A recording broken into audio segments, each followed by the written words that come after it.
Saudara, entah kenapa ini sudah kesekian kalinya saya khotbah di Mahanaim, tapi tetap malamnya rada mencret. Entah kenapa, saya sudah dicoba dibujuki semua orang, jangan takut khotbah di Mahanaim, tapi tetap ada kegentaran-kegentaran yang tidak bisa saya pungkiri. Karena saudara, sejujurnya saya mengagumi akan tempat ini. Saya percaya setiap kali saya tanya Tuhan, Tuhan pesan apa? Saya selalu merasa saudara itu setiap minggu, saudara sudah mendapatkan makanan yang begitu luar biasa. Dan saudara perlu mengerti bahwa saudara di tempat ini adalah sebuah kehormatan. Karena ada begitu banyak orang dari seluruh Indonesia rindu duduk di tempat di mana hari ini saudara duduk. Saudara, dan sejujurnya setiap kali saya ke Mahanaim saya berkata, Tuhan, kau mau ngomong apa lagi? Saudara, kalau mungkin di surga ada levelnya di atas lagi, saudara. Menurut saya Mahanaim sudah mencapai level itu. Dan saya merasa ini mau khotbah apa sejujurnya. Saya kadang-kadang rada minder kesombongan tersembunyi saya. Jam 4 pagi saya sudah bangun. Saya sudah siap-siap sambil mencret-mencret, saudara. Saya persiapkan diri saya untuk hari ini menyampaikan firman di tempat ini. Saudara, ketika saya berdoa, tiba-tiba Tuhan bicara sesuatu yang menurut saya ini terlalu basic. Dan sejujurnya saya cukup ragu untuk menyampaikan di tengah-tengah saudara semua. Tapi hari Tuhan berkata, nak, aku panggil engkau bukan sekedar untuk menjadi pengkhotbah. Aku panggil engkau untuk menjadi penyampai pesanku. Saudara, dan ketika itu saya berkata, oke. Dan saya berdoa hari ini mari saudara tangkap. Karena saya percaya Tuhan mau bawa kita jauh lebih dalam. Tuhan mau bawa kita jauh lebih tinggi. Tapi dia mau pastikan akar fondasi kita, pilar-pilar dalam kehidupan kita itu benar. Saudara, ketika itu, ketika saya berdoa Tuhan bicara, Tuhan berkata, nak, ada banyak dasar yang hari-hari ini orang sudah mulai melupakan dan mulai menyepelekan akan hal ini.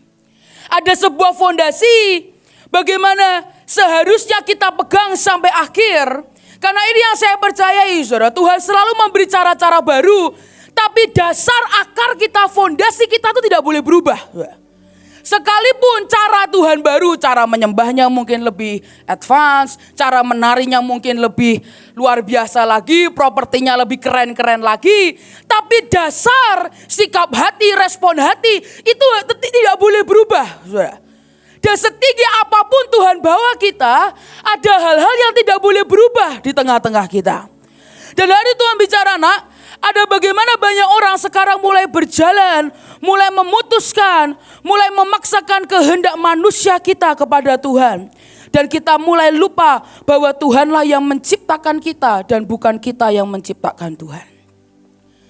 Dan setelah Tuhan berkata cukup keras, Tuhan berkata, nak, ada banyak hari-hari ini orang yang memaksakan kehendak, memaksakan Tuhan untuk mengikuti jalan kita, cara kita, keputusan kita. Dan mulai lupa menanyakan kehendak Tuhan dalam hidup setiap kita.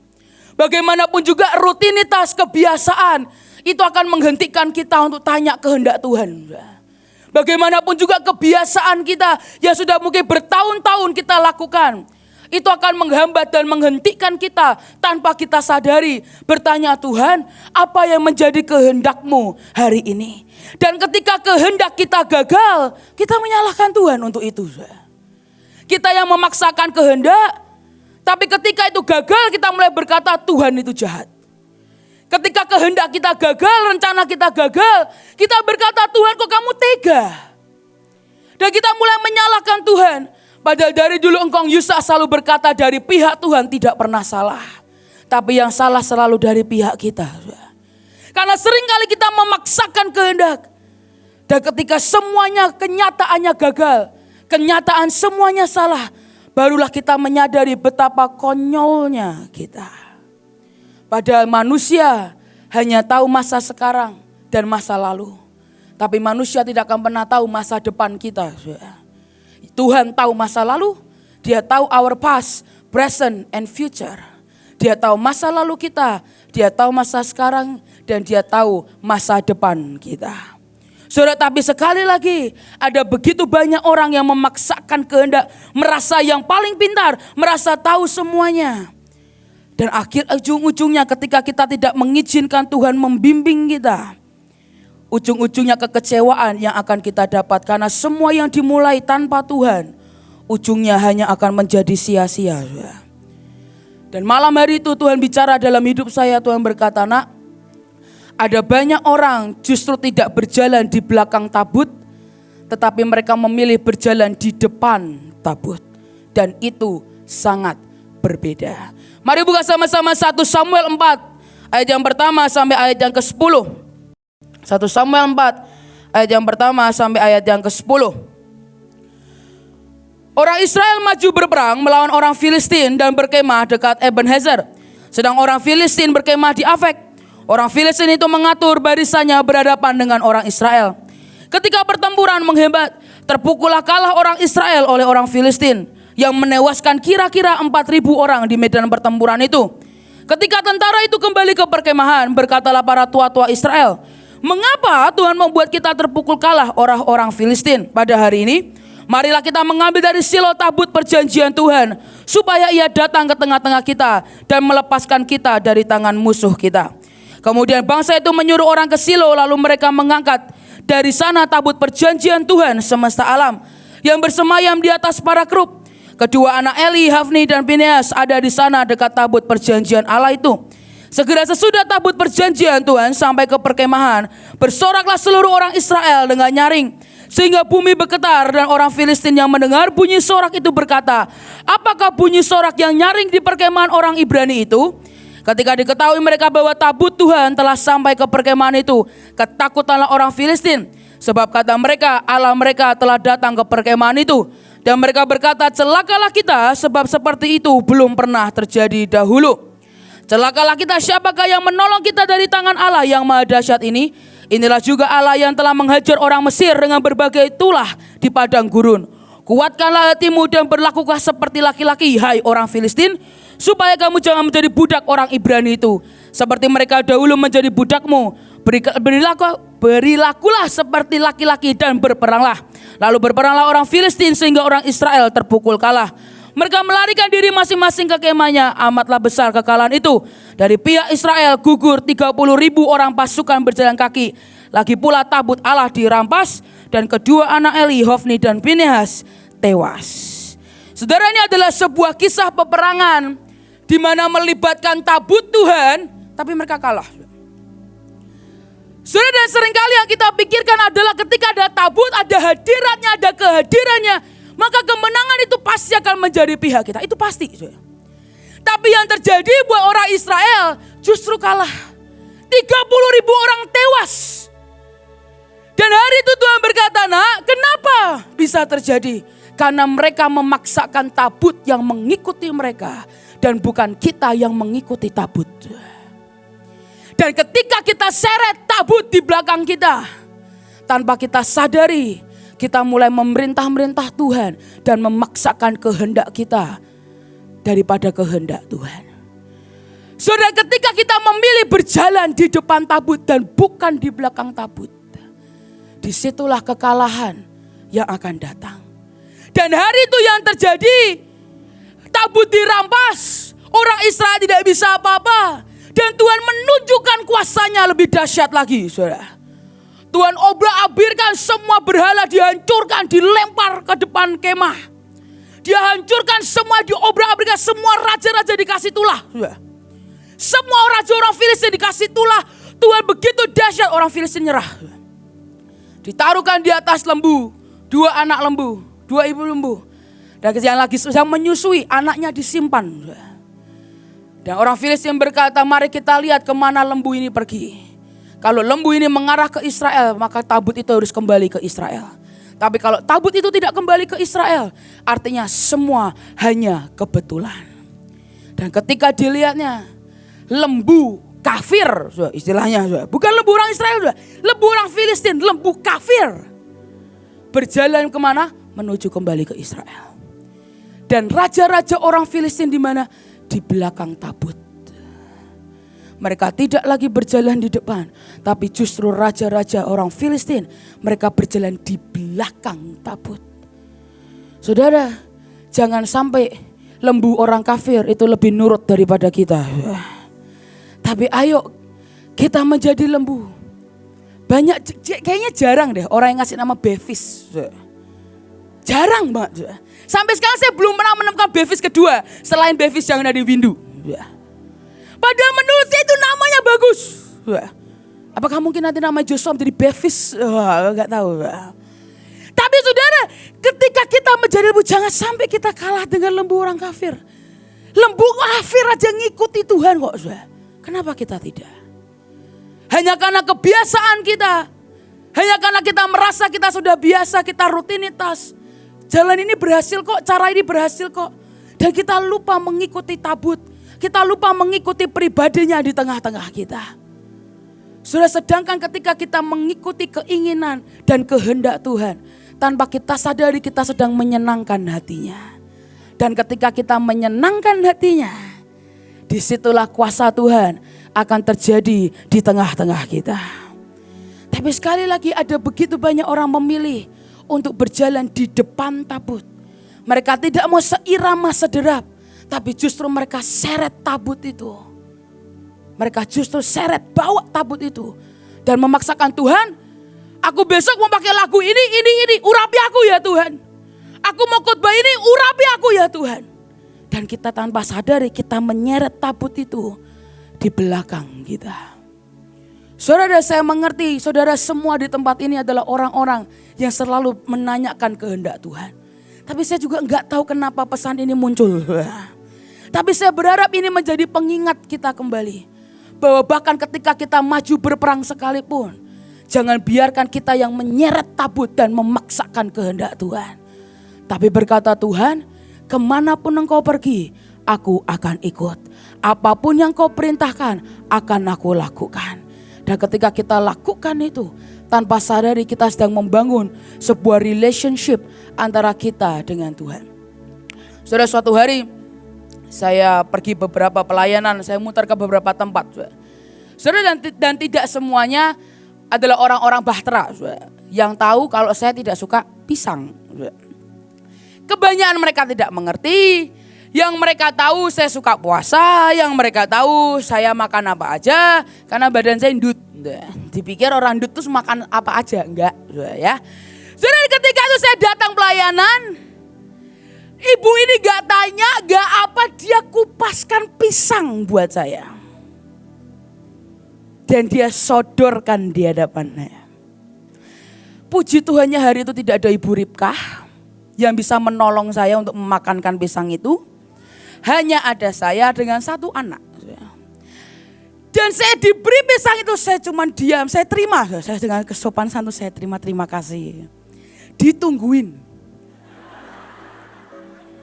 Ibu gak apa-apa kalau mau ngurus jemaatnya boleh Ibu. Saya bilang, oh enggak, saya mau tunggu.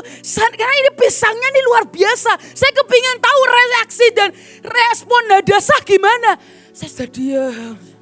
Dalam hati saya, Tuhan tolong anakmu ini. Saya bilang, saya gak mau muntah sebelum khotbah. Saya bilang, so, saya pegang pisang itu. Saya lihat kanan, saya lihat kiri. Tidak ada orang yang bisa menolong saya. Tidak ada Ibu Ripkah. Saya bilang, ini gimana? Dan hari itu Tuhan membuat mujizat. Tiba-tiba ibunya kepingin pipis.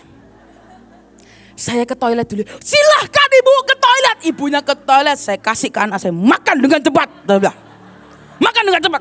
Dia makan habiskan. Saya taruh kulit pisangnya di depan saya. Ibunya boleh, cepat. Iya Bu, enak. Oh enak mau lagi. Oh tidak Bu, sudah waktunya kebaktian. Wah puji Tuhan terselamatkan. So, tapi ada tipe-tipe lagi yang mereka tanya, suka makan apa? So, saya terkagum dengan hospitality rock.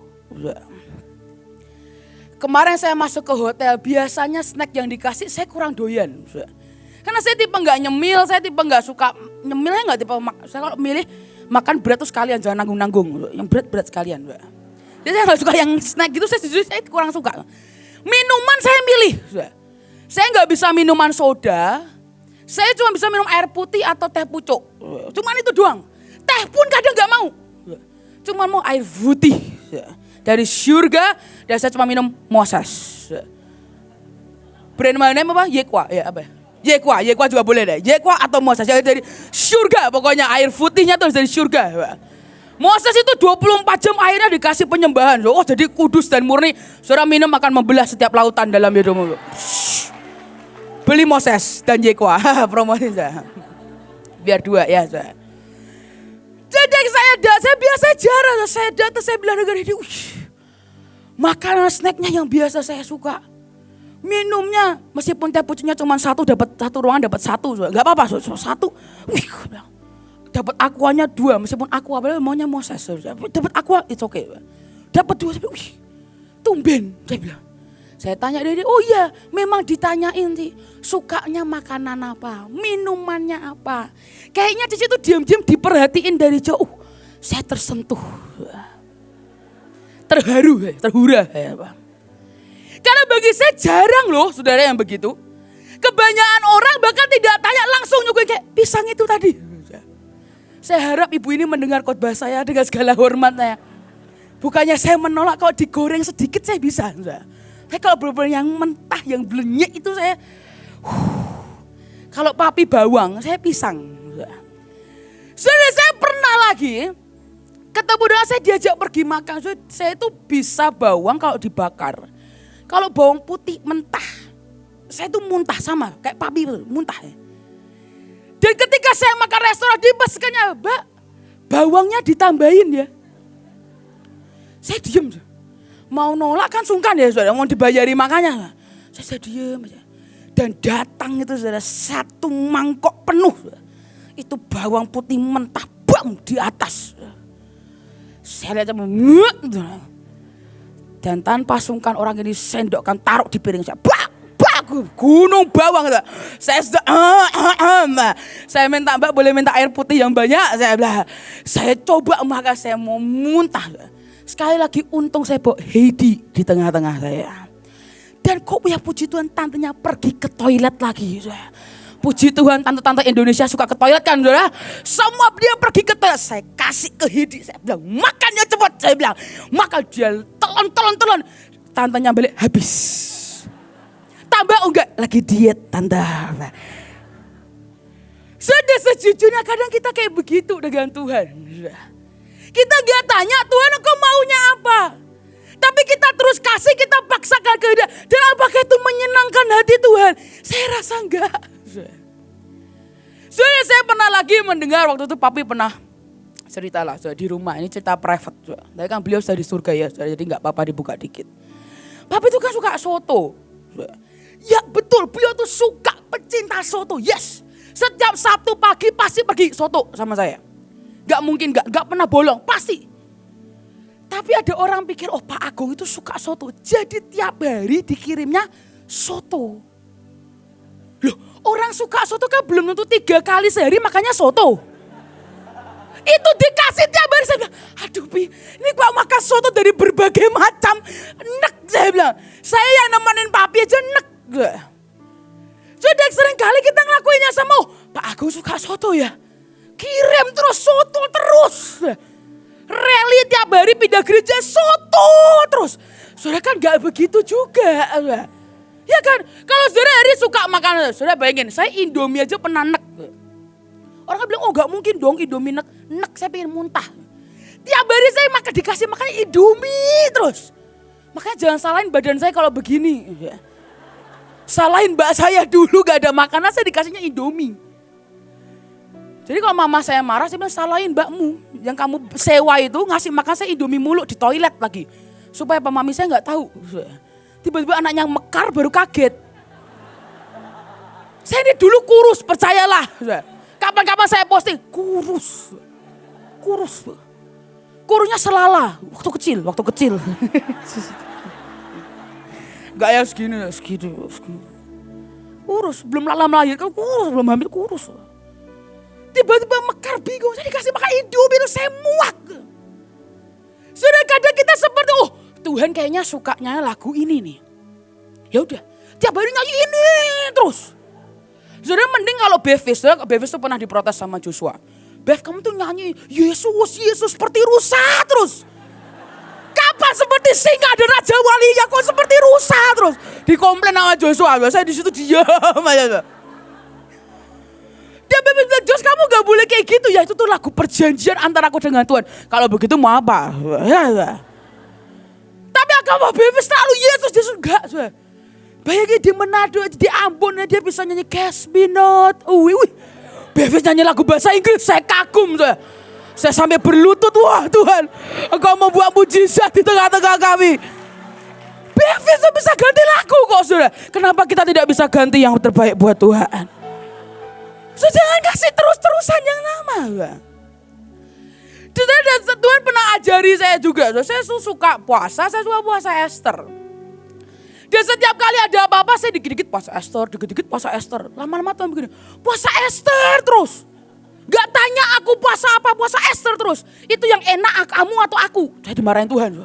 Sejak itu saya ganti puasa Eden, puasa Daniel, puasa 24 saya ganti-ganti. Sudah sering kali itu yang terjadi dalam kehidupan kita. Kita kasih tuh kayaknya ya Tuhan ini. Terus kasih di soto terus. Lama-lama enak. Dan Tuhan itu pribadi loh. Saudara.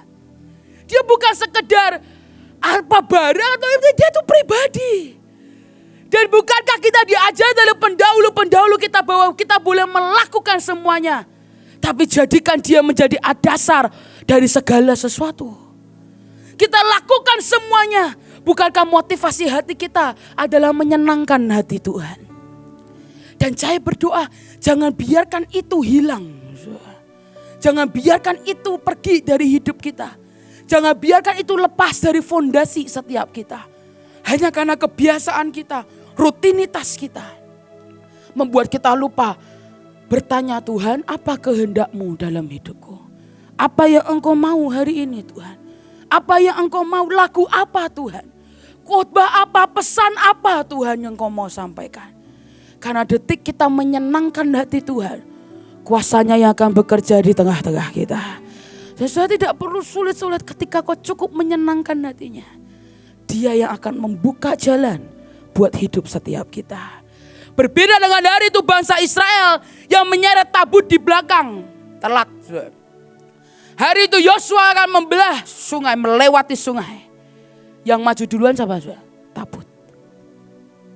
Kalau Musa paling depan. Tapi Yosua, dia persilakan tabut yang paling depan. Dan ketika imam yang membawa tabut menyentuh air itu terbelah. Mereka jalan di atas tempat yang kering. Saudara, jangan jalan di belakang tabut. Jangan jalan di depan tabut, kau seret tabut. Jangan. Tapi berjalanlah di belakang tabut. Ikuti kemana rohnya pergi. Dari dulu saya dipanggil Tuhan menjadi penari kerup. Saya pelajari di Alkitab. Saya paksa anak-anak kerup saya di Semarang, saya paksa mereka belajar tentang kerup di Alkitab. Saudara, kerup itu adalah kendaraan Tuhan. Dan ia mengikuti kemanapun rohnya itu pergi. Saudara, dan ketika kita mengikuti kemanapun rohnya pergi, disitulah kuasa Tuhan akan melanda setiap kita. Tapi kalau kita memaksakan kehendak, itu yang gak bisa. Beberapa bulan sebelum Papi dibawa pulang, Papi suruh saya khotbah duet sama beliau. Beberapa saudara masih ingat. Dan ketika itu Papi izinkan saya khotbah di minggu pagi dan minggu sore. Dan Papi berkata, kamu mau lakukan apapun bebas. Papi sudah ngomong, Papi sudah nyampein firman, setelah lebihnya kamu. Kamu altar call boleh, kamu mau nyembah Tuhan boleh, kamu mau ngapa-ngapain aja boleh, bebas. Ikuti manapun roh Tuhan, roh kudus bergerak, ikutin aja. Saudara, minggu pagi saya berdoa, tiba-tiba altar call semua dilanda dengan dahsyat, selesai. Minggu sorenya saya datang lagi, tiba-tiba ketika saya mau altar call, ada roh kudus berbisik di hati saya bilang, gak usah altar call. Suruh mereka angkat tangan. Dan kamu berdoa dari jauh. Terus saya lakuin. Saya turun, saya masuk ke green room dan papi bilang begini, yang kamu lakukan itu betul. Tidak semuanya altar call. Tapi kamu harus tanya Tuhan, altar call atau enggak Tuhan? Suruh maju atau enggak? Soalnya karena sekalipun obsesi saya dari dulu adalah mendoakan orang untuk rebah. Itu obsesi semua junior. Kalau saudara mau tahu, itu obsesi. Saudara bayangin di Kalimantan saya masih ingat saudara. Kita jejer kasur. Junior akan berentetan, kalau jatuh biar empuk. Sudah lihat belakang kan kasur ya. Dan kita akan belajar saling mendoakan. Saya masih ingat saya doakan AL pertama kali. Saya sudah pastikan bantal, guling, semua sudah komplit. Saya siap. Saya siap, saya angkat tangan. Masih kecil, masih umur 10 tahun. AL doain.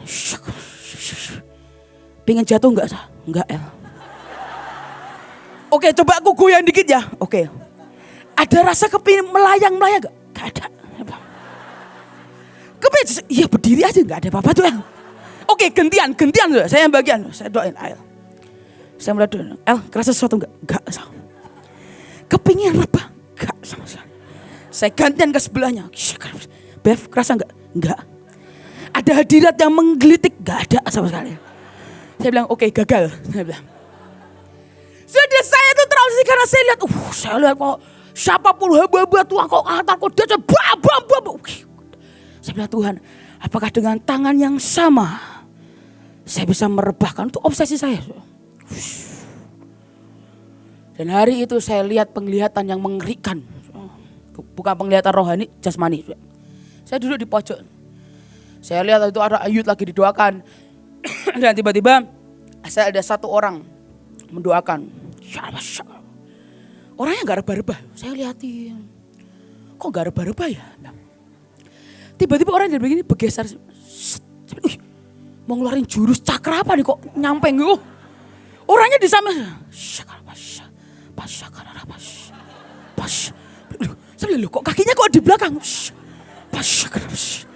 Sebelum kok ini kok mulai goyang-goyang kok mulai. Kayak mau ngajak berantem loh. Saya tahu dia apa. Kira apa sekarang banteng. Jamnya sampai lepas. Banteng.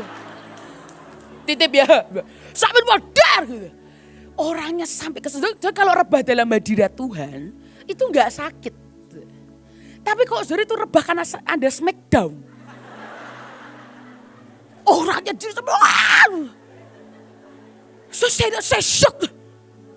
Saya tahu ini gak boleh ditiru tapi kok boleh juga. Saya dalam kepolosan saya kok boleh juga.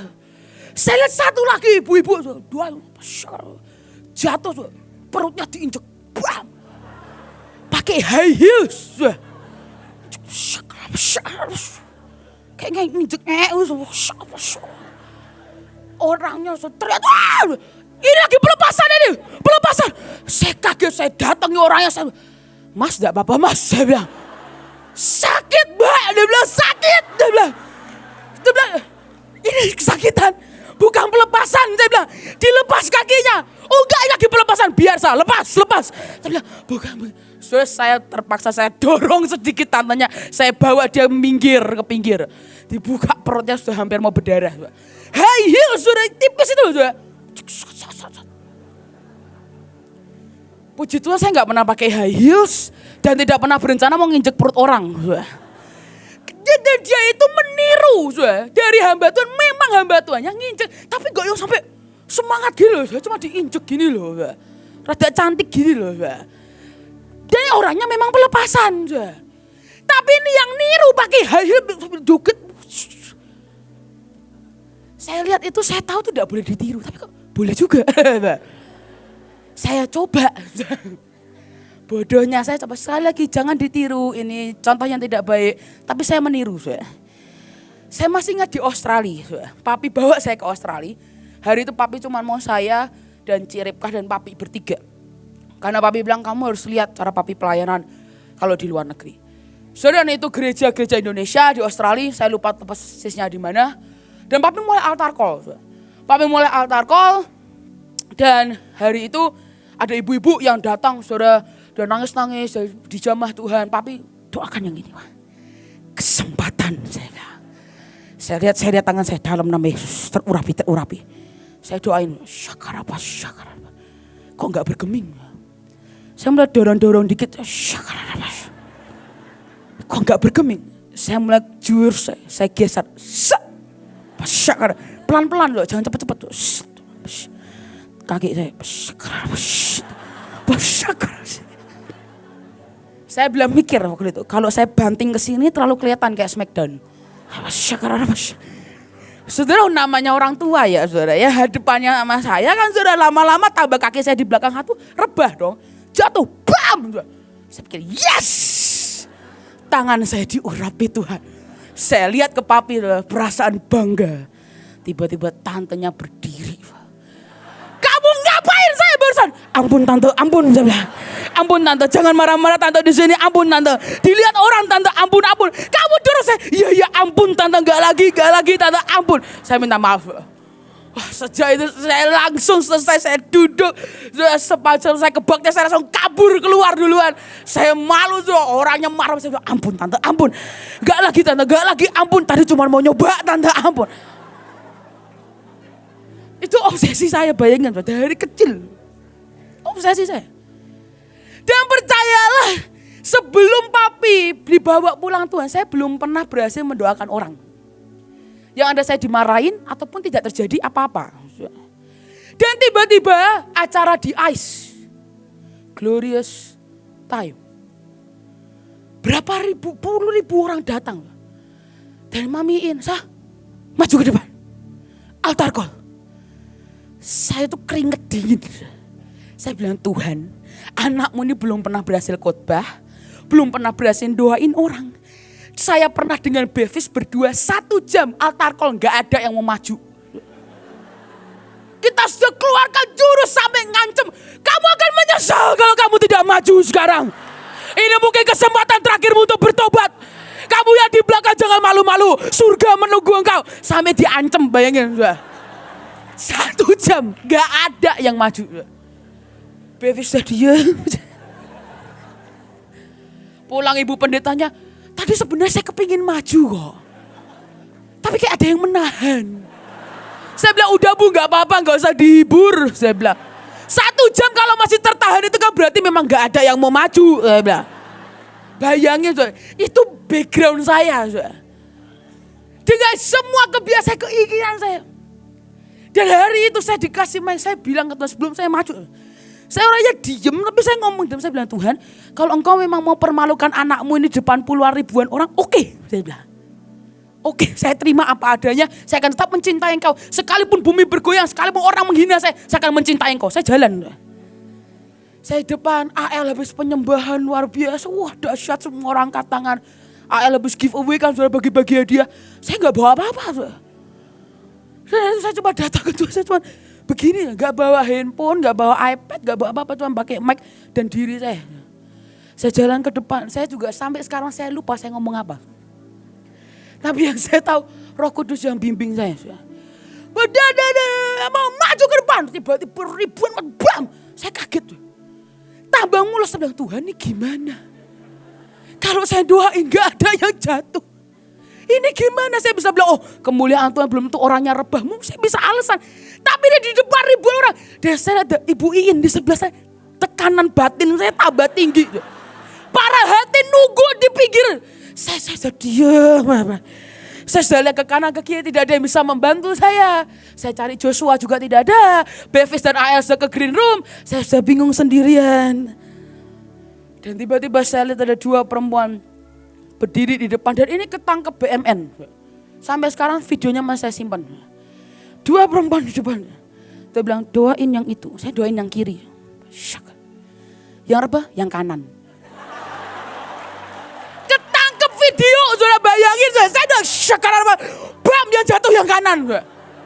Saya tuh, yang sana belum doain. Saya jalan, baru jalan. Bam. Saya nyampe, habis. Dan ketika itu orang bilang, wah kamu diurapi. Saya bilang, diurapi dari mana? Orang saya jalan nyentuh aja belum. Saya doain yang kiri, yang kanan, yang jatuh. Tapi ini pengurapan dari mana? Dan ketika itu saya sadar, ternyata bukan masalah ini atau masalah ini. Bukan seberapa kuatnya engkau bisa menjatuhkan orang. Tapi detik engkau menyenangkan hati Tuhan. Detik engkau menyenangkan hati Bapa. Dan engkau izinkan hadiratnya dan pribadinya jalan di depanmu. Itu yang akan membuat setiap kemustahilan akan terbelah di depanmu. Dan engkau izinkan rohnya yang melanda hidup kita sekali lagi. Saya tidak mengerti apa yang saudara alami hari-hari ini. Tapi saya berdoa, mari jangan biarkan rutinitas menghambat kita menanyakan kehendak Tuhan. Dari dulu engkau selalu berkata, menyenangkan hati Tuhan, menyenangkan hati Tuhan. Kalau saudara perhatikan dari khotbah Papi Engkong, semuanya bicara tentang hati. Bicara tentang bagaimana kita harus menyenangkan hati Tuhan. Semua apapun kita boleh lakukan, sehebat apapun tarian boleh kita narikan. Tapi pastikan motivasi yang paling utama di hidup setiap kita adalah untuk menyenangkan hati Tuhan. Saudara, hari ini ada satu lagu sangat lama. Lagu ini berkata, "You are the love of my life." Dan lagu ini berkata, aku tidak akan ambil satu langkah tanpa pribadimu di tengah-tengah kami. Aku tidak mau hidup satu hari tanpa engkau ada di tengah-tengah kita. Saudara, saya berharap ketika kita nyanyikan lagu ini, biar sekali lagi fondasi-fondasi dari pendahulu-pendahulu kita, itu kau tetapkan di hidup dan di hati setiap kita. Karena saya percaya, Bahtera tidak pernah dipanggil hanya sekedar untuk melakukan perkara-perkara yang ajaib. Tapi utamanya Bahtera dipanggil Tuhan. Karena cuma Bahtera yang berkata, Tuhan, apapun yang kau mau kami akan lakukan. Cuma Bahtera yang berkata, Tuhan, segila apapun kami akan lakukan. Apapun yang kau mau, Tuhan. Orang berkata sesat, orang berkata gila, orang berkata gak mungkin. Kita adalah orang yang berkata ya, dan bukankah itu yang selalu membuat wajah Tuhan berpaling kepada kita. Dan hari ini saya berdoa, sebelum nanti dilanjutkan, kita mau nyanyikan lagu ini. Dan biar sekali lagi kita berkata, you are the love of my life. Tuhan, Engkau adalah cinta sejatiku. Engkau adalah yang utama. Dan Engkau adalah yang nomor satu di hidup setiap kita. Boleh tutup Alkitab saudara.